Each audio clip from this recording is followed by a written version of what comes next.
Salve, salve, rapaziada. Vídeo dessa segunda-feira aqui do canal RST é para alegria dos rivais. Hoje é sobre vexames. E rivais de quem?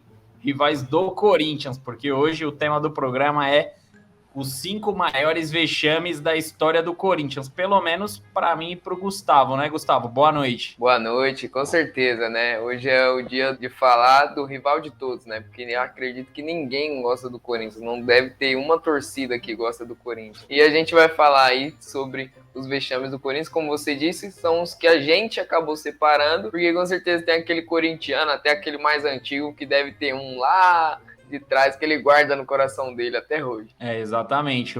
Eu sou de 94, né? Então, para mim, a minha memória de futebol não é tão extensa assim, igual a de outros torcedores que podem acompanhar, mas são as 5 que mais me marcou principalmente, né? Porque eu sou corintiano, o Gustavo deixou eu usar um pouquinho mais meu coração nesse conteúdo. Para mim, o 5º principal vexame do Corinthians foi a eliminação contra o Guarani do Paraguai na pré-Libertadores, porque tiveram 2, né? Para quem não lembra, tiveram 2 eliminações. Teve uma nas oitavas da Libertadores e uma na pré-Libertadores. Mas para mim, a principal foi a da pré-Libertadores no ano de 2020. A equipe de Thiago Nunes, né, que havia chegado do Atlético Paranaense, treinador badalado, campeão da Sul-Americana, da Copa do Brasil, que trouxe um grande craque, também amado pela torcida corintiana, o Luan. Luan que chegou na temporada de 2020 também e todos tinham muita esperança que ele poderia se destacar na Libertadores daquele ano. E o sonho de Libertadores foi por água abaixo. O Corinthians, na primeira partida de pré-Libertadores, acabou perdendo lá no Paraguai contra o Guarani por 1-0. E a segunda partida o Corinthians até venceu. Venceu por 2-1 na Neoquímica Arena. Eu estava no estádio nessa partida, tenho muito orgulho em falar isso, mas eu estava nesse jogo. O Corinthians começou muito bem, amassou o Guarani do Paraguai. Esse que é mais recente, eu acho que muita gente vai lembrar. O Corinthians, ele amassou o Guarani do Paraguai, principalmente na primeira etapa. E agora, eu não vou ser esses comentaristas que ficam falando, não, porque quando o time perde, todos os jogadores são culpados. Não. Esse jogo, o culpado foi o Pedrinho. O Pedrinho, com 29 minutos de jogo, você lembra disso, né, Gustavo? Lembro. 29 minutos no primeiro tempo, ele tomou 2 cartões amarelos, simplesmente 2 cartões amarelos, e foi expulso. E o Corinthians, mesmo com 1 a menos, ele conseguiu ampliar o marcador, fez 2-0, né? Acabou marcando o primeiro gol no início da partida com o Luan, e o segundo com o Bozelli, atacante argentino que não está mais no Corinthians. Mas, na segunda etapa, numa cobrança de falta, o Guarani do Paraguai acabou diminuindo o placar e conseguiu se segurar, manter o resultado até o final da partida. E mesmo com a vitória do Corinthians, por que o Guarani acabou se classificando? O Guarani, na primeira partida, fez 1-0 lá no Paraguai, e na segunda partida foi 2-1 para o Corinthians. Então, a regra do gol fora de casa acabou prejudicando o Corinthians. Hoje em dia, essa regra nem existe mais, né? Se em 2020 essa regra já tivesse caído, o Corinthians poderia lutar lá nos pênaltis para tentar entrar na fase de grupos da Libertadores.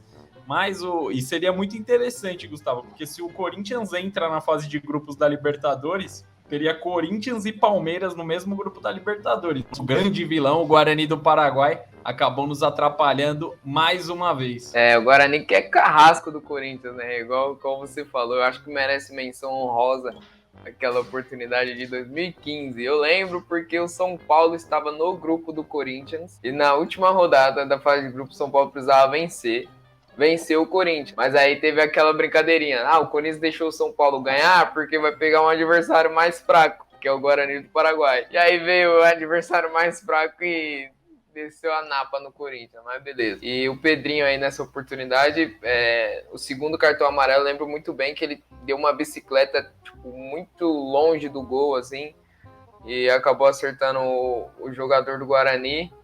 E acho que, ele tinha pouquíssima chance. Eu acho que foi mais uma tentativa de mostrar vontade pra torcida. Sim, eu lembro que eu falei no dia. Eu falei, não, ele quis fazer média com a torcida, tipo, mostrar vontade, tentou dar uma bicicleta longe pra cacete.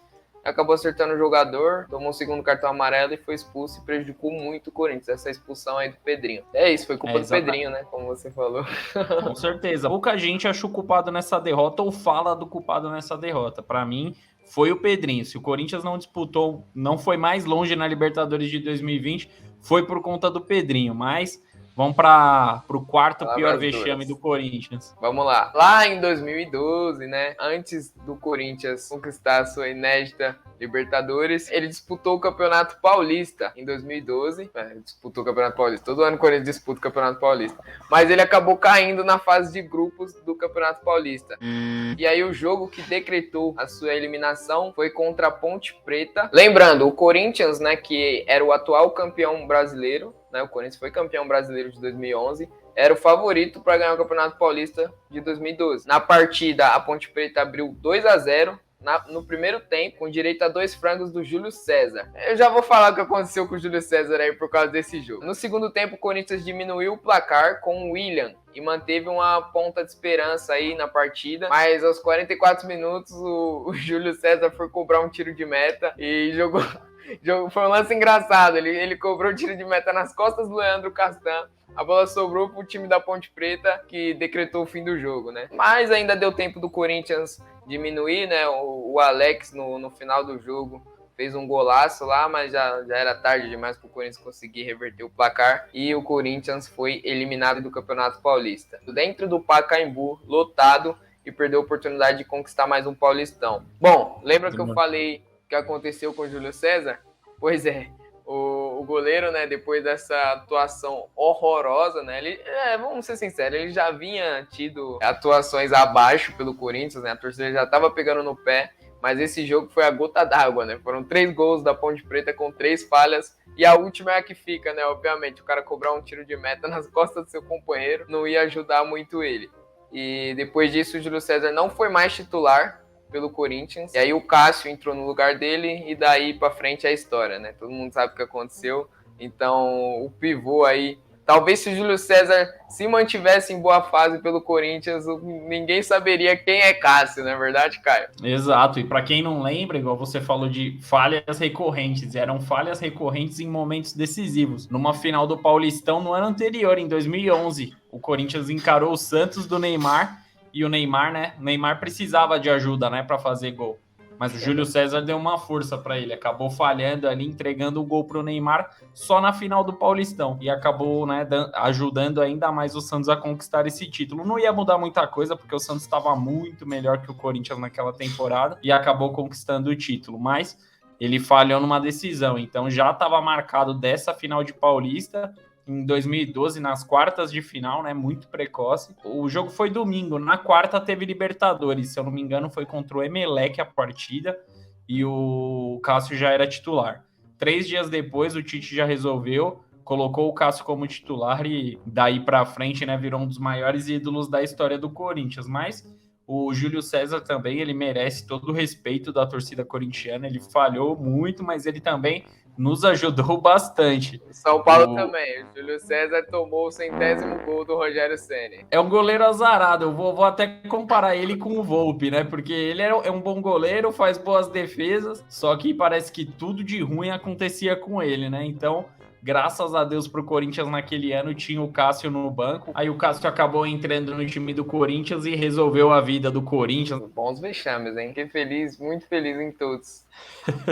E agora entrando no top 3, né, dos vexames do Corinthians, na minha concepção, no meu ponto de vista, o terceiro pior vexame, né, dos últimos anos foi a eliminação contra o Tolima na pré-Libertadores, né? Simplesmente o Corinthians ele conseguiu a proeza de ser a primeira equipe brasileira eliminada nessa fase de pré-Libertadores. Vou pegar um breve histórico, né? Após o rebaixamento do Corinthians no ano de 2007, teve uma grande reestruturação no Corinthians, o Corinthians subiu de divisão, chegou o Ronaldo no Corinthians no ano de 2009, o Corinthians conquistou Paulista, Copa do Brasil, só que o principal sonho Era a conquista da Libertadores. O Gustavo já tá dando risada porque...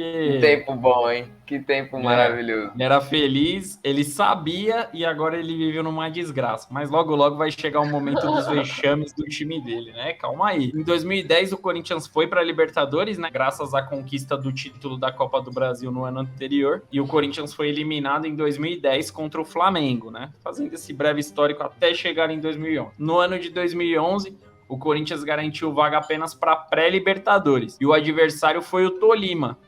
Para todos parecia ser um adversário tranquilo. O Tolima ele não está nem entre as principais equipes da Colômbia. Vale ressaltar que o Corinthians chegou na pré-Libertadores nas últimas rodadas. O Corinthians liderou, se eu não me engano, algumas rodadas do Brasileiro de 2010. O Fluminense acabou ganhando o Campeonato Brasileiro. E aí o Corinthians foi ultrapassado pelo Cruzeiro. Na última rodada, o Corinthians ele tinha chance até de título em 2010 e ele acabou indo para a pré-Libertadores. Ele perdeu um jogo no Serra Dourada para o Goiás. Isso. Mas vamos ser justos também, porque na época eram 4 só que é para Libertadores e o quarto jogava pré-Libertadores. Não tinha esse G10 igual a gente tem hoje. Mas tudo bem. Já começou ali o vexame, né? Tudo já se desenhava. Tanto que o Tolima, né, como eu disse anteriormente, não é nem uma das principais equipes da Colômbia. Eu fiz uma lista aqui de equipes que tem mais torcida e tem mais tradição no futebol colombiano. América de Cali, Júnior Barranquilla, Atlético Nacional, Deportivo Cali, Independiente Medellín, Santa Fé e Once Caldas. O Corinthians, obviamente, para todos, era o grande favorito à conquista da vaga para o grupo da Libertadores. A primeira partida foi no Pacaembu. O Corinthians empatou por 0-0. Ali já começou a dar uma azedada, né? Todo mundo já ficou meio assim, mas não, aqui é Corinthians, né? Lá a gente resolve, na Colômbia a gente vai resolver. E na volta, no estádio Manuel Murillo Toro, o Corinthians foi derrotado por 2-0 e acabou dando adeus à Libertadores, né? De forma muito precoce. Tô eliminado. Tô eliminado. O que teve de piada naquela época, isso que não tinha muitos memes do Facebook ainda. Aqui, a ascensão do Facebook tava chegando aí o pessoal começou a usar o Facebook, aí o Coringão, acho que foi um dos primeiros memes que eu me recordo, assim, foi eu tô eliminado. Obrigado, Corinthians, por essa oportunidade. Mas ainda eram memes assim bem mais tranquilos do que hoje, não tinha não tinha a expansão que tem hoje, que se fosse aí a coisa ia ficar feia. E a escalação do Corinthians naquela oportunidade, ó, para você ver, Gustavo, sem clubismo agora, você vai ver que é um bom time que teria totais condições de se classificar. No gol, Júlio César. Aí a parte defensiva do Corinthians era Alessandro, Chicão, Leandro Castan e Fábio Santos. No meio corintiano, Ralf, Jusilei e Paulinho. E o trio de ataque, Jorge Henrique, Dentinho e Ronaldo. Era um puta time, né? Um puta time. Quem não estava no ano seguinte, né, que o Corinthians... No ano seguinte não, perdão. 2 anos depois que o Corinthians foi campeão da Libertadores, acho que tem 5 peças aí que não estavam, né? Que é Ronaldo, Dentinho, Júlio César e Jusilei. Talvez. Acho que o resto tava, né? Exatamente. Então, aí vamos ver aqui. Tô vendo a escalação. Leandro Castan. Exatamente. Era o Jusilei, que não tava no time, o Dentinho e o Júlio César, mas ele fazia parte do elenco, né?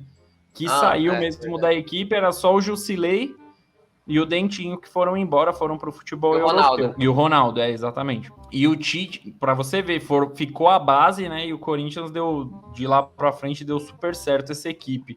E o Tite, ele era o treinador naquela oportunidade, naquela eliminação de pré-Libertadores. E a torcida do Corinthians, né, que já era o esperado, caiu matando, pedindo a cabeça do Tite, queria a demissão dele de qualquer maneira. Pedradas no ônibus, lembro de pedradas no ônibus. Exatamente, o André Sanches, naquela época, méritos totais ao ex-presidente do Corinthians, ele segurou a bronca, assumiu a responsabilidade e falou que ele ia ficar. E deu certo, né, deu muito certo. E para quem não lembra o tamanho desse vexame, o Corinthians foi a última partida profissional do Ronaldo. O Ronaldo nunca mais atuou profissionalmente por nenhuma equipe. Foi eliminado pelo Tolima na pré-Libertadores e pensou, para mim já deu, eu não jogo mais futebol, eu vou largar essa vida. Então foi isso, Gustavo, esse top 3 aqui, o terceiro maior vexame do Corinthians, na minha opinião, é essa eliminação pelo Tolima. Tá bem colocada essa eliminação? Tá bem colocado, né? Porque tem mais umas fortes aí pela frente, mas acho que brigaria também para ser talvez o maior vexame da história do Corinthians. Foi uma piada inédita, né? Foi o primeiro time brasileiro a cair na pré-Libertadores até então, mas, né? Pulando agora para o top 2, né? Na segunda posição, o Tricolor entrou. Olha só que ironia do destino, hein? Olha aí. Em 2005, ano inclusive em que o Corinthians foi campeão brasileiro, né? E o São Paulo foi campeão do mundo e da Libertadores. O Corinthians teve um aporte financeiro imenso da MSI, que era uma empresa que tinha sede em Londres. E no Brasil, ela era representada pelo iraniano Kia. Lembra do Kia? Você lembra do Kia aí? A era MSI do Corinthians. Então, na oportunidade, o Corinthians acumulava cerca de 20 milhões de dólares em dívidas. E não tinha dinheiro fosse isso hoje em dia. Quem dera. É verdade. É verdade. Enfim, e o time não tinha dinheiro para contratar reforço, certo? Aí o Corinthians, né, pegou com esse investimento tudo aí dessa empresa, da MSI, simplesmente 115 milhões de reais em contratações. Se você acha isso muito em 2022, imagina em 2005. Para você ter uma ideia, o salário mínimo em 2005 era de 300 reais, certo? Nós estamos em 2022, o salário mínimo é de R$ 1.200, ou seja, 4 vezes mais. Vamos pensar assim, vamos converter esses 115 milhões em umas 4 vezes? Esse foi o investimento do Corinthians para a temporada de 2005. E aí, né, os caras foi com bala na agulha e trouxe grandes reforços. Trouxeram, só jogador de seleção, hein? Carlitos Tevez, Mascherano, Nilmar, Carlos Alberto, Roger e o treinador argentino Daniel Passarella. Naquela época ainda não era moda não trazer treinador gringo, então o Corinthians foi um pioneiro nessa arte aí. O primeiro clássico do Corinthians no Brasileirão, certo? O Corinthians recebeu o São Paulo no Pacaembu. O time estava buscando a primeira vitória no Brasileirão, o São Paulo, né? O São Paulo tinha vindo de derrota e empate nas 2 primeiras rodadas. E o clássico era um momento perfeito para o Corinthians vencer, né? Para fazer valer esse investimento todo, para mostrar que não estava para brincadeira com esse time. Pois é, não deu muito certo, né? O Corinthians foi massacrado pelo São Paulo no Pacaembu, com mais de 15 mil testemunhas do vexame, certo? Estranho, né? Tinha pouca gente, né? Comparado aos dias de hoje, mas acho que a torcida já estava sentindo, o time já não estava bem, já... Então, vamos lá, vamos aos gols. São Paulo marcou com Rogério Ceni, olha ele aí, Luizão fez 2 gols, Zidanilo fez gol e Cicinho também marcou.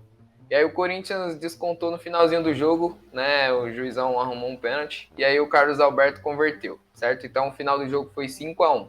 E aí, como eu já falei, o São Paulo naquele ano foi campeão da Libertadores e campeão mundial. O São Paulo entrou em campo com Rogério Ceni, Cicinho, Fabão, Ed Carlos, Alex Bruno, Júnior, Josué, Mineiro, Danilo, Luizão e Grafite. Desses jogadores, os únicos que não estavam na final, no time titular da final do Mundial contra o Liverpool, foram Alex Bruno, Luizão e Grafite, né? A dupla de ataque foi trocada aí. Na final do Mundial jogaram Aloysio Chulapa e Amoroso. Foi praticamente o mesmo time que foi campeão do mundo, então vamos passar um boi pro Corinthians, mas o Corinthians, pelo investimento que teve, não poderia ter tomado essa goleada em casa com o apoio dessa torcida pro São Paulo. O Corinthians entrou em campo com, vamos lá, Thiago, Anderson, Marquinhos, Betão, olha o Betão aí, Edson, Marcelo Matos, Roger, Carlos Alberto, Gustavo Neri, Tevez e Gil.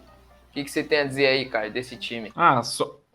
Principalmente a parte defensiva era muito mais fraco do que o São Paulo, né? Dá pra entender o porquê o São Paulo fez tudo aquilo com o Corinthians naquela partida. O São Paulo tinha um time muito mais estruturado, tanto que ganhou o Libertadores, ganhou o Mundial. O Corinthians ganhou o Brasileirão daquele ano, mas ali contou com alguns fatores, né, que são polêmicos até hoje. O Corinthians não tem nada a ver com a história, mas enfim, ganhou o Brasileirão. Mas Thiago é um goleiro que poucas pessoas lembram. Então já é um cara que não deixou seu nome marcado no Corinthians. O Anderson jogou alguns anos no Corinthians, teve alguma passagem pelo futebol português, na seleção, razoável para bom. Marquinhos, o momento mais marcante dele no Corinthians foi quando ele saiu no soco com o Tevez nesse mesmo ano de 2005. Nunca Briga foi um boa, grande jogador. Briga boa, isso. Tevez menor, eu acho que até ganhou a briga. E o Ganhou. Betão, muito esforçado, mas também não dá pra... Bom de resenha, Betão. Não dá pra falar que é um grande jogador. O Corinthians jogou com 3 zagueiros esse dia, né? Anderson, Marquinhos e Betão. Jogou com 3 zagueiros que jogaram no mesmo esquema tático do São Paulo e acabou sendo amassado nessa partida. Então, o São Paulo fez valer o favoritismo, sua melhor equipe, mas, pô, acabou esculachando o Corinthians, né? Não precisava ser tanto, não precisava. E agora, né, na minha opinião, o top 1, a principal derrota do Corinthians, pelo menos no século, eu acho que foi a derrota mais vexatória do Corinthians.